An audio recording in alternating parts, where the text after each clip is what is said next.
Welcome back. In today's episode, we take you to La Ventana, which in English translates to the window. It's a great place to learn and enjoy wind sports, in particular kiteboarding. But don't worry, if wind sports aren't your thing, stay tuned for the next episode because this area has so much to offer. Good morning, guys. Welcome to La Ventana. We are Dre and Wiley from Seuss to Sandals, and the main reason why we came to La Ventana was to learn how to kiteboard. Come along. As soon as we got here, we needed to figure out two things. One was where we were sleeping, and two was where we were kiting. Good news is we got both pieces of information from the owner of the kite surfing school that we ended up going with, and we took our first lesson today. We picked a Nomad Kite Surf School, and we were able to basically do like a package deal with him. So we're roughly getting 10 hours of kiteboarding in, and he said from the time we start, which is having no kite experience, to the time we finish, we should be comfortable with the kite, comfortable on a board, and turning left and right by the end of those 10 hours. In the beginning, as a spectator or a person who's never entertained a wind sport, the gear alone can seem overwhelming. So let's go through the basics of what we need before we even touch a kite or a board. Wetsuit, because even though the water isn't cold, here you spend too much time floating in the water rather than kiting in your beginning lessons. Impact vest, because when you're learning to kite, you may superban a couple times as the gust of winds pick up and you're still perfecting your kite control. Seat harness, which attaches the kite to you. A leash, which is your safety that keeps your kite connected to you if you have to eject the kite main lines. Booties, because you walk up the beach 10 times a day and when you exit the water, it's rocky in some places. And lastly, a helmet, because you can get cruising at 15 to 30 miles per hour, and when you're a beginner, it makes you feel better. And also, other kiters know you're a beginner, so beware. So we started at 10 a.m. this morning, and there was an initial kite safety lesson that had to be done because, listen, that's foreign territory for anybody who's never done it before, and it is good stuff just to give you the lay of the land and not get tangled and get yourself in a situation. So got that out of the way, and the phase 2 was kite control. That's when we actually got to get a kite in the air and feel what it's like to fly it at the different levels in the sky, depending on whether you want to be in neutral or you want power. And we both seemingly did exceptionally well at that because he wasn't too concerned about us needing to do that for very long because he was impressed at how we did right off the bat. So I don't know if he says that to everybody, but we got a good jump start into the next phase, which Dre actually got to enjoy today. Yeah, so I spent about an hour and a half. So then I went into the water and we did a kite like dragging. So you go into the water and you're just focusing on zigzagging in and out from shore. Without a board. Without a board. So you're just dragging your body behind and having the kite take you out, away from shore, then back into shore, then out again, and then back into shore. Overall, I think that we are really going to like this sport, and we'll see what tomorrow brings.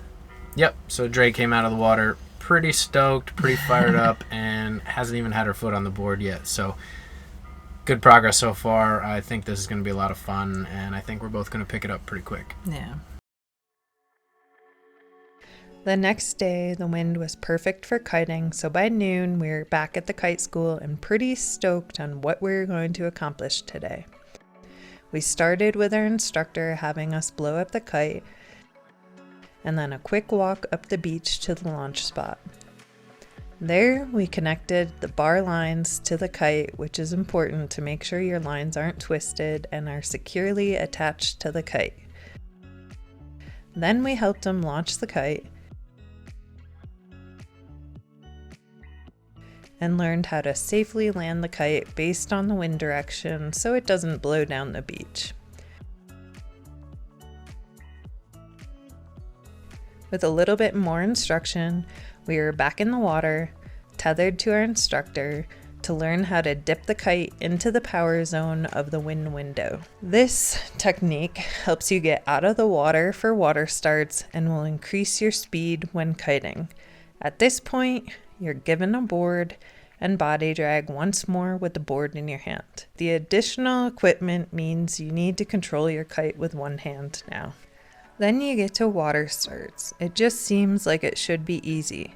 Dip the kite into the power wind window without pulling on the bar and start cruising, right? Easier said than done. Dre here. This is my most frustrating couple of days learning how to kite. Crash after crash after crash, and sometimes crashing the kite into the water. Why does everyone make this look so easy, and here I am crashing nonstop? Eventually, you'll get it, and everything clicks into place, and then you start to wonder why it was so difficult to begin with. And then we get to my husband, Wiley, who pretty much is a natural at everything. Water starts were easy for him, but as a beginner, you have the classic, what kiters call the poop stance. See those bent knees looking like he's gonna go potty? It takes a while to feel comfortable until you get out of the poop stance, but it's also a clear indication to kiters that you are new to the sport and to give some space.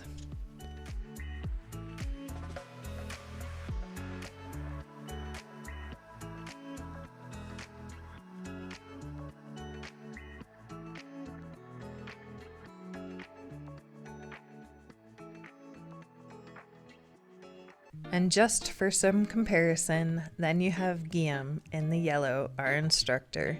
Look at him, leaning back on the harness, chest open, one-handed on the bar relaxed. That's what the form's supposed to look like.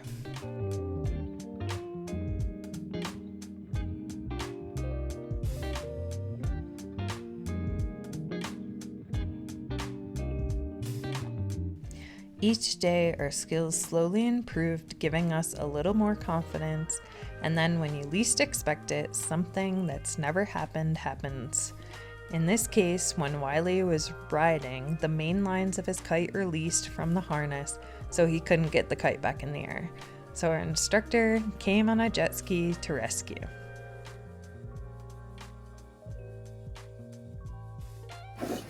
This is how he came back with the kite. Went from a really, really good progressive lesson to rescue. Not a dangerous rescue, but lost my kite rescue. The good thing about this bay is even if you run into a kite issue and no one's there to help you, worst case, you float down the bay and eventually end up at Baja Joe's and you can have a beer, or over here and not out to sea like some areas in the world, which makes it a really nice place to learn how to kite. Okay, so we're on day like 53 of kiteboarding. No, I'm just kidding. We've been here for 2 weeks now. We came on Wednesday and it's now 2 weeks from now Wednesday. And we've been trying to get our kite lessons in, and the wind is not always cooperating. So today was a perfect example. So if you've ever watched the internet videos where the crowd is watching someone about to catch something, or the dog is, and they're like, "Wah!" and then they go, "Oh," that's what's happening to us on days that there's no wind, because you get up, you want to go kite surfing, you get ready, you show up at the school, you're sitting, you're waiting, and the wind's supposed to build up at like 11 or 12, and then not 11 or 12, maybe 1, no, maybe 2, and then you're like, okay guys, probably should call it today and go home. And you can't do anything else because you just want to go in the water. So, and we're really excited. It's taken me about 6 lessons, I think I'm on my 6th lesson, to get to the point where I can actually water start. And now I'm like, okay, I'm ready. I get how to get out of the water, I can control my kite, I'm like, let's ride. And we just keep on getting no wind days, or wind that's not enough to be able to take the kite up. So then what do we do on days where we don't have wind, one would ask? now we do what's turning into the walk of shame, because got to feed the coffee habit, and we go to our coffee shop and they now know us and have us pegged. They know what we order. So on non-windy days, we make our way down to the coffee shop and just enjoy the weather and enjoy the views and the doggies. Yeah, there's a really awesome puppy that lives near there, so I can't complain. I don't know what puppy's name is, but I'm a big fan. And yeah, we show up and he says, do you want the regular? So we don't even have to put in our orders. Yesterday, I launched about 6 feet out of my board and did a Superman into the water, and I could feel every single vertebrae crack as I hit the water. I didn't feel like I hurt after that happened, but today my body is achy from head to toe, so I'm glad we have a rest day today. Pretty sure we call that a scorpion. I know, it wasn't a scorpion, it was just kind of like hit the water like that. Yeah. And now we're taking a little walk on the beach to enjoy the rest of our day. The day after, the wind picked up and it was a perfect day. Like any newbies addicted to their new sport, we kited every day we could. Our form getting better than the previous day, less poop stands, and longer rides inland and out to sea.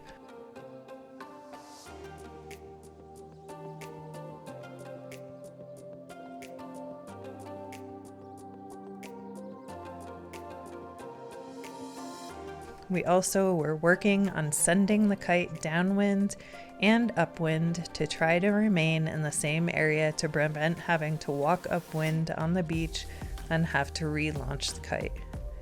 We were feeling pretty good about our progress.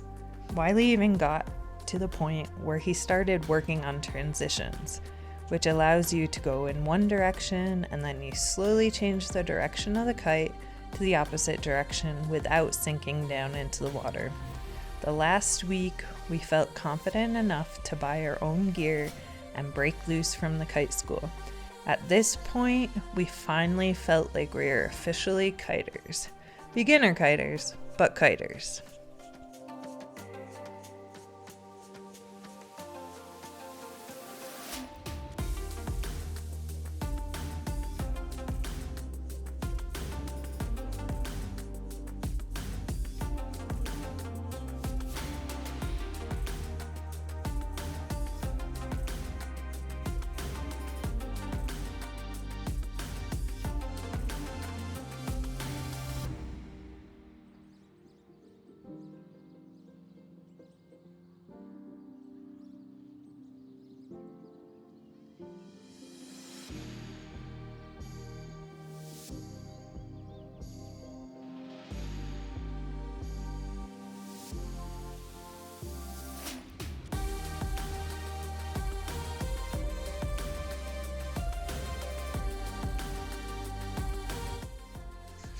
Thank you guys so much for coming along on this week's episode on our La Ventana kiteboarding journey. We'll pick back up with you guys next week as we show you all the other things there are to do here in La Ventana that aren't wind sport related.